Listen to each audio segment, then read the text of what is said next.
VTV ప్రైమ్‌కి స్వాగతం. ఈరోజు కార్యక్రమంలో సుప్రసిద్ధ విశ్లేషకులు, ఏపీ ఎడిటర్స్ అసోసియేషన్ అధ్యక్షులు అయినటువంటి కృష్ణరాజు గారు మనతో ఉన్నారు. ఆంధ్రప్రదేశ్‌లో ప్రధానంగా ఇవాళ అమరావతి భూములకు సంబంధించి గాని, లేదు అంటే ఇటీవల మంత్రివర్గ సమావేశం తర్వాత వినవస్తున్నటువంటి విశ్లేషణలో అంటే వాళ్ళ సమీక్షలో జరుగుతున్నటువంటి అవినీతి కార్యక్రమాల్లో ముఖ్యంగా ప్రధానంగా మంత్రులేం జేస్తున్నారని కాకుండా ఓఎస్‌డీల మీద వాళ్ళు చర్చలు జరపటం. ఈ 2 ప్రధాన అంశాలు తీసుకుందాం ఇవాళ. ముఖ్యంగా ముందుగా నమస్కారం కృష్ణరాజు గారు. నమస్తే విజయబాబు గారు. సో, ఏమిటసలు ఆ అమరావతి భూములు ఒకవైపేమో విద్యార్థులు హలో లక్ష్మణ అంటూ ఫీజులు రీయింబర్స్‌మెంట్ కోసం వాళ్ళు గొడవ చేస్తా ఉన్నారు. అదే విధంగా ఇంకా ఇతరత్ర సమస్యలు గూడా ఉన్నాయి. అలాంటి ప్రజా సంక్షేమ కార్యక్రమాలు ఏవైతే ప్రామిస్ చేస్తారో వాళ్ళేం కొత్తగా అడగట్లేదు. వాటన్నిటిని గూడా గాలికొదిలేసి మేము 37,000 కోట్లు గావాలి మాకు, లేతే ఇన్ని వేల కోట్లు గావాలి అని జెప్పని ఆర్థిక సంఘం వచ్చినప్పుడు దాని మీదే పూర్తిగా దృష్టి తప్ప చంద్రబాబు నాయుడు గారికి ఎందుకు ఇలా జరుగుతుందో అసలు ఏం జరుగుతుందక్కడ? ముందుగా మీకు అలాగే వీటీవీ ప్రేక్షకులందరికీ కూడా నమస్కారం విజయబాబు గారు. ఈ రోజున ఆంధ్రప్రదేశ్ పరిస్థితి చాలా విచారకరంగా మారిందండి. ప్రజా సంక్షేమం అనేది ఈ పాలకులు పూర్తిగా మర్చిపోయారు. ప్రజలను సంక్షోభంలోకి నెట్టి కేవలం తమ ప్రయోజనాలను కాపాడుకోవటం కోసమే ప్రతి నిర్ణయం తీసుకుంటున్నారు. దానిలో భాగంగానే వారు అమరావతికి పెద్దపీట వేస్తున్నారు. నిజానికి చంద్రబాబు నాయుడు గారు అలాగే ఆయన టీంలోని ఇతర సభ్యుల ప్రధాన లక్ష్యం ఏమిటంటే అమరావతి. నిజానికి 2014-19 మధ్యన అమరావతి కార్యక్రమాన్ని చంద్రబాబు నాయుడు గారు చేపట్టింది. అది కూడా కేవలం తమ వర్గం వారికే ప్రధానంగా మేలు చేయటం కోసం అని చెప్పి ఒక అనేక ఆరోపణలు గతంలో మనం విన్నామండి. దీన్నే మనం ఇన్సైడర్ ట్రేడింగ్ అనే మాట కూడా అప్పుడు మనకు తరచుగా వినిపించింది. వాళ్ళు ఏం చెప్పేవారంటే చంద్రబాబు నాయుడు గారు హైదరాబాద్ శివార్లలో ఒక హైటెక్ సిటీ కట్టారు. ఆ సిటీ కట్టడానికి ముందు తన అనుకూల వర్గాలకు చెందిన వారందరి చేత కూడా అక్కడ భూములను కారుచౌకగా కొనిపించారు. అదే మంత్రాన్ని ఆయన అమరావతిలో కూడా తిరిగి ప్రయోగించారు అనే ఒక ఆరోపణను ఆ రోజున ఆయన ఎదుర్కొన్నారు.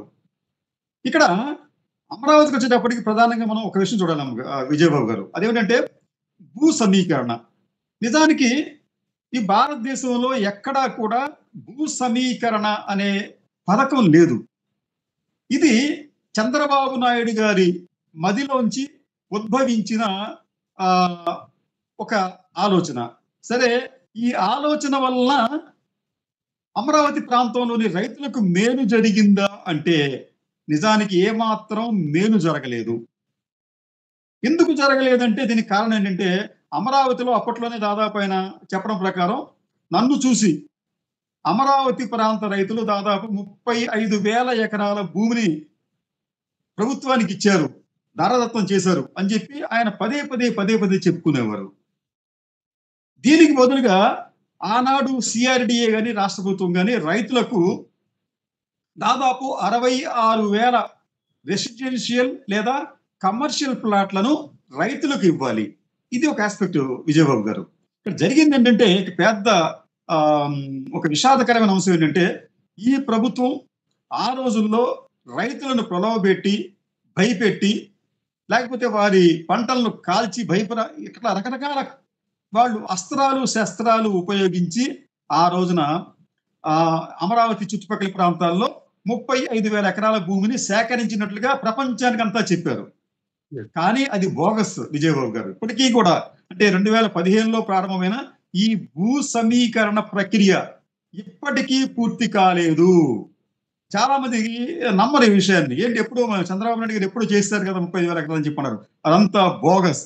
ఇప్పటికీ కూడా అంటే రైతులు ఈ ప్రభుత్వానికి భూ సమీకరణ పథకానికి ఇస్తాము అని చెప్పారు, కానీ తమ భూములను ప్రభుత్వానికి లేకపోతే సిఆర్డిఏకు అప్పగించలేదు. ఎంతమంది అప్పచెప్పలేదంటే దాదాపు 25% మంది రైతులు అంటే 25% భూములను తమ దగ్గరే ఉంచుకున్నారు తప్ప ప్రభుత్వానికి అప్పచెప్పలేదు.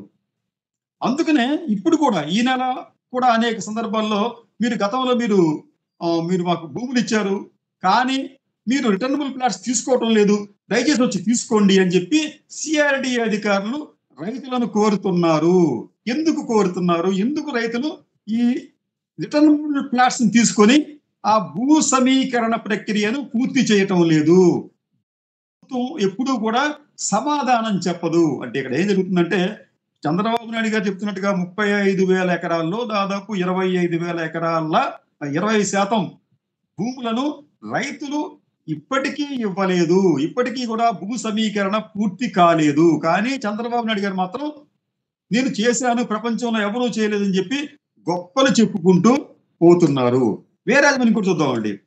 ఇదే విషయానికి వచ్చినప్పటికీ జగన్మోహన్ రెడ్డి ప్రభుత్వం పేదల ఇళ్ల నిర్మాణం కోసం అని చెప్పి దాదాపు 70,000 ఎకరాలను పూర్తిగా కొనుగోలు చేసింది. అంటే అక్కడతో లావాదేవీలు పూర్తి చేసింది. రైతులకు ఎంత కావాలని ఇచ్చేసింది. వారి దగ్గర నుంచి ల్యాండ్ తీసుకుంది. అక్కడ కాలనీలను, ఈ బలహీన వర్గాలకి ఇళ్లను నిర్మిస్తున్నారు. ఈ 70,000 ఎకరాల సేకరణలో ఎక్కడా ఎటువంటి గొడవలు లేవు, అవాంతరాలు లేవు, కోర్టు వ్యాజ్యాలు లేవు. కానీ అమరావతిలో 35,000 ఎకరాలు మేము సమీకరించామని చెప్పి చెప్పుకుంటుంటే ఇప్పటికీ కూడా ఆ సమీకరణ ప్రక్రియ పూర్తి కాలేదు. ఒకవైపు ఆ సమీకరణ ప్రక్రియ కాకుండానే ఇప్పుడు చంద్రబాబు నాయుడు గారు మరో కొత్త పల్లవిని ఎత్తుకున్నారు. అదేమిటంటే ఈ రాష్ట్ర ప్రభుత్వం అమరావతి ప్రాంతంలోనంట రైతులు మా భూములు కూడా తీసుకోండి అని చెప్పి ముందుకొచ్చి ఆయన్ని అభ్యర్థిస్తున్నారంట. ఈ అభ్యర్థన ఫలితంగా ఆయన ఈ సిఆర్‌డిఏ వాళ్ళు మరో 44,000 ఎకరాలను ఆ ప్రాంతంలో సమీకరించడానికి సమాయత్తం అవుతున్నారు. అంటే ఇప్పటికే ఫేజ్ 1లో చేయాల్సిన సమీకరణ పూర్తి చేయలేదు. కానీ రెండో దశలో మరో 44,000 ఎకరాలు మేము చేసేస్తామని చెప్పి వాళ్ళు ఉత్సాహం చూపిస్తున్నారు. రైతులు కూడా ఉత్సాహంతో ఉన్నారంట. నిజానికి నాకు తెలిసినంత వరకు ఇప్పటి వరకు ఏ రైతు కూడా మీడియా ముందుకు కానీ లేకపోతే సిఆర్‌డిఏ అధికారుల దగ్గరికి వచ్చి కానీ మా భూములు కూడా తీసుకోండి అని చెప్పి చెప్పటం లేదు. ఎందుకంటే ఇప్పటికీ కూడా వారు దాదాపు 22 గ్రామాల్లో ఈ సమీకరణ చేయాలని చెప్పి అనుకున్నప్పుడు 2 గ్రామాలకు చెందిన ప్రజలైతే వాళ్ళు గ్రామ సభలు పెట్టుకొని ఏకగ్రీవంగా తీర్మానం చేశారు. అదేమిటంటే మేము ఈ ప్రభుత్వానికి మా భూములను ఇవ్వము అని చెప్పి తీర్మానం చేశారు. పరిస్థితి అట్లా ఉంటే నారాయణ గారు అంటే పురపాలక శాఖ మంత్రి నారాయణ గారు, చంద్రబాబు నాయుడు గారు మాత్రం రైతులు చాలా ఉత్సాహంతో ఉన్నారు, మా భూములు తీసుకోమని చెప్పి చెప్తున్నారు అని చెప్పి మరొక పెద్ద ప్రహాసనానికి తెర తీయబోతున్నారు. సరే, చంద్రబాబు నాయుడు గారికి ఈ అమరావతి అంటే విపరీతమైన మోజు. ఎందుకంటే ఆయన ఈ అమరావతి ద్వారా తమ వర్గానికి చెందిన వారికి మేలు చేకూర్చుకునే ప్రయత్నం చేస్తున్నారు, చేయాలి కాబట్టి అనే ఒక ఆరోపణలను ఆయన ఎదుర్కొంటున్నారు. సరే, ఈ ఆరోపణలో నిజం ఉందా లేదా అనేది ప్రజలందరికీ తెలుసు. నిజంగా చెప్పాలంటే మనం ప్రత్యేకంగా నుంచి మనం మాట్లాడుకోకలేదండి. కానీ ఇక్కడ చంద్రబాబు నాయుడు గారికి భూ సమీకరణతో ఉన్న చిత్తశుద్ధి రైతుల పట్ల ఎందుకు లేదు? ఇది కూడా ఒక ముఖ్యమైన అంశం విజయబాబు గారు. ఎందుకు అంటే ఓకే, ఇప్పటి వరకు మనం అందాక అనుకున్నాం 35,000 ఎకరాల్లో 25% మంది రైతులు తమ భూములను ఇవ్వలేదు. మరి మిగతా 75% మంది రైతులు ఇచ్చారు కదా, మరి వారికి ఈ రిటర్నబుల్ ప్లాట్స్ అంటే రెసిడెన్షియల్ కమర్షియల్ ప్లాట్లు తిరిగి వారికి అప్పచెప్పాలి కదా. అంటే చంద్రబాబు నాయుడు గారు అది కూడా ఇప్పటి వరకు వారికి అప్పచెప్పలేదు. అంటే అంటారు అదేంటంటే చాలా మందికి ఇచ్చారు కదా డాక్యుమెంట్ అంటారు. అదంతా కూడా తూతూ మంత్రంగా నామకే వాస్తేగా ఉన్నాయి. అవన్నీ కూడా కంప్యూటర్లో ఉన్నాయి, గ్రాఫిక్ డిజైన్లలో ఉన్నాయి తప్ప ఫిజికల్ గా ఫలానా రైతు మీ సుబ్బారావు గారు మీరు మాకు 2 ఎకరాలు ఇచ్చారు కాబట్టి ఈ 2 ఎకరాలకి ఈ స్థలం మీదే అని చెప్పి ఇప్పటి వరకు కూడా మీకు సిఆర్‌డిఏ అధికారులు రైతులకు చూపించలేదు. నిజానికి ఏమిటంటే అక్కడ ఒప్పందంలో ప్రధానమైన అంశం ఏంటంటే రైతులు భూ సమీకరణకు భూములు ఇచ్చిన 3 ఏళ్లలో వారికి రిటర్నబుల్ ప్లాట్స్ ని ఇవ్వటమే కాకుండా వాటిని పూర్తిగా అభివృద్ధి పరిచి ఇవ్వాలండి. అంటే ఆ భూములను అభివృద్ధి పరచడం అంటే అక్కడ రోడ్లు వేయాలి, డ్రైనేజీలు వేయాలి, అలాగే మీకు విద్యుత్ సౌకర్యం కల్పించాలి, ఇతరత్ర మౌలిక వసతులు కల్పించాలి. ఇవన్నీ చేసి పూర్తిగా డెవలప్ చేసి వాటిని రైతులకు తిరిగి ఇవ్వాలి. అంటే 2015లో ఈ భూ సమీకరణ ప్రక్రియ ప్రారంభమైతే అయ్యింది కాబట్టి 2018 కల్లా ఇవన్నీ కూడా అభివృద్ధి పరిచి రైతులకు ఇవ్వాలి. కానీ చంద్రబాబు నాయుడు గారికి చిత్తశుద్ధి ఉందా లేదా అని చెప్పడానికి ఇది ఒకటే నిదర్శనం. ఇప్పటి వరకు కూడా రైతులకు అట్లా అభివృద్ధి పరిచిన ప్లాట్లను ఒక్కటి కూడా ఇవ్వలేదు. దీని గురించి చంద్రబాబు నాయుడు గారు ఎక్కడా మాట్లాడరు. అంటే అమరావతి గురించి కూడా ఆయన ఒక పవర్ పాయింట్ ప్రెజెంటేషన్ ఇచ్చినప్పుడు ఆయన చెప్తారంటే అమరావతి అనేది ఒక గొప్ప రాజధానిగా చేస్తాను, అది సెల్ఫ్ సస్టైన్ ప్రాజెక్టు అది నేను చెప్తాడు తప్ప ఈ రైతులకు నేను ఇవ్వవలసిన ఈ రెట్రబుల్ ప్లాట్స్ ను ఎందుకు ఇవ్వలేకపోయాను ఇప్పటి వరకు చెప్పలేడు ఆయన. అంటే రైతులు కూడా అక్కడ మోసపోయారు. అయితే మనకు ఒక సందేహం కలుగుతుంది చాలా మందికి, మరి రైతులు మోసపోతే మరి వారు ఎందుకు ప్రభుత్వాన్ని నిలదీయటం లేదు అని అనుకోవచ్చు. అడుగుతారు నేచురల్ గానే, రైతులు ఎందుకు నిలదీయటం లేదంటే రిటర్నబుల్ ప్లాట్స్ పొందిన 190% పైగా వారందరూ కూడా దానికి ముందే అంటే సేకరణకు ముందుగానే తమ భూములను విక్రయించుకున్నారు. ఈ రిటర్నబుల్ ప్లాట్స్ ను ఇవ్వాల్సింది రైతులకి అయినప్పటికీ కూడా దానిని అనుభవించాల్సింది ఎవరంటే ఆ భూములను కొనుగోలు చేసిన ఓనర్లు. వారు వచ్చి ఇక్కడ అడగలేరు, ఎందుకంటే వారికి పూర్తిగా ఇంకా రైట్స్ రాలేదు కాబట్టి.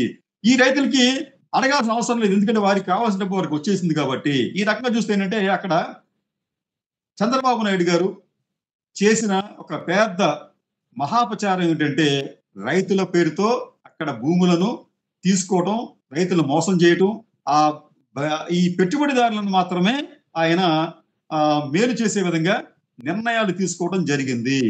చంద్రబాబు నాయుడు గారి చిత్తశుద్ధికి మరో ఉదాహరణ చెప్తానండి. నిజానికి చంద్రబాబు నాయుడు గారికి నిజంగా అమరావతి మీద చిత్తశుద్ధి ఉండి దానిని నిర్మించే సామర్థ్యం ఉంటే అసలు ఎంతకాలం ఎందుకు పట్టిందండి?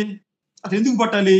చంద్రబాబు నాయుడు గారు అమరావతిని ప్రకటించిన వెంటనే ఒక సంఘటన జరిగింది.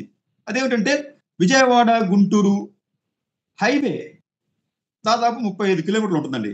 ఈ హైవే అనేది రెండు వైపులా కూడా ఖాళీగా ఉండేది, పెద్దగా బిల్డింగ్స్ ఉండేవి కాదు, చాలా వరకు పొలాలు అవి ఉండేవి అనమాట. ఒక్కసారి చంద్రబాబు నాయుడు గారు ఇక్కడ రాజధాని వస్తుందని చెప్పిన వెంటనే అక్కడ మీకు నిర్మాణ కార్యక్రమాలు పుంజుకున్నాయండి. 2-3 ఏళ్లలోనే అక్కడ వందలాది భవనాలు, అపార్ట్మెంట్లు, ఇళ్ళు వెలసాయి. అక్కడ ఒక పెద్ద యాక్టివిటీ కనిపించింది.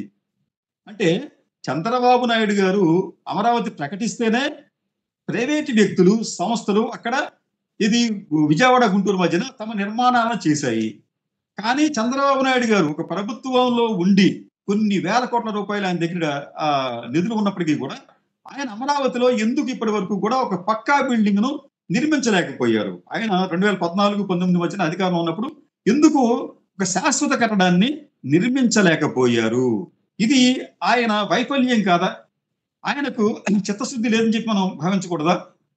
చిత్తశుద్ధి అనడానికి ఒక ఉదాహరణ చెప్తాను విజయబాబు గారు. అదేమిటంటే 1755 సంవత్సరం యూరోప్ లో ఉండే పోర్చుగల్ అంటాం, తెలుసు కదా మనకి. అది ఆ పోర్చుగీస్ నుంచి మనకి 14వ శతాబ్దంలో వాస్కోడా గామా ఆయన ఇండియాకి సముద్ర మార్గాన్ని స్థిరీకరించారు. ఆ దేశానికి రాజధాని లిస్బన్. ఆ లిస్బన్ నగరానికి సంబంధించి మీకు 1755 సంవత్సరంలో ఒక పెద్ద భూకంపం వచ్చి దాంతోపాటు సునామీ కూడా వచ్చి అదే రోజున ఆల్ సోల్స్ డే సందర్భంగా క్రైస్తవులందరూ కూడా కొవ్వొత్తులు పెట్టి ప్రార్థన చేస్తున్న సమయంలో ఈ ఉపద్రవాలు రావడంతో ఆ నగరం పూర్తిగా నేలమట్టమైంది. మిగిలిన నగరం అంతా కూడా భస్మీపట్లమైంది. కానీ 1755లోనండి జరిగింది అది. అప్పుడు జరిగింది ఏంటంటే ఆ దేశపు రాజు ఆ శిథిల నగరాన్ని పక్కనే ఉన్న వదిలిపెట్టలేదండి. ఆ శిథిల నగరానికి పక్కనే ఉన్న ఒక కొండ మీద మకాం పెట్టుకుని 3 ఏళ్లలో ఆ నగరాన్ని పూర్తిగా నిర్మించాడు ఆయన. ఈ రోజున ఆనాడు కట్టిన భవనాలు నేటికి కూడా సజీవంగా ఉన్నాయి, స్ట్రాంగ్ గా ఉన్నాయి. ఈ రోజున లిస్బన్ నగరం ప్రపంచంలోని అత్యంత సుందరమైన నగరాల్లో ఒకటిగా 18వ స్థానంలో నిలిచింది. ఇది ఎందుకు సాధ్యమైందండి? ఇది ఆనాటి లిస్బన్ రాజుకి వనరులు ఉన్నా లేకపోయినప్పుడు కూడా చిత్తశుద్ధి ఉంది. కానీ చంద్రబాబు నాయుడు గారికి చిత్తశుద్ధి లేదు. ఇప్పుడే సబ్స్క్రైబ్ చేయండి, లైక్ చేయండి, షేర్ చేయండి. VTV ప్రైమ్, మీ ఉత్తమాభిరుచుల సమ్మేళనం.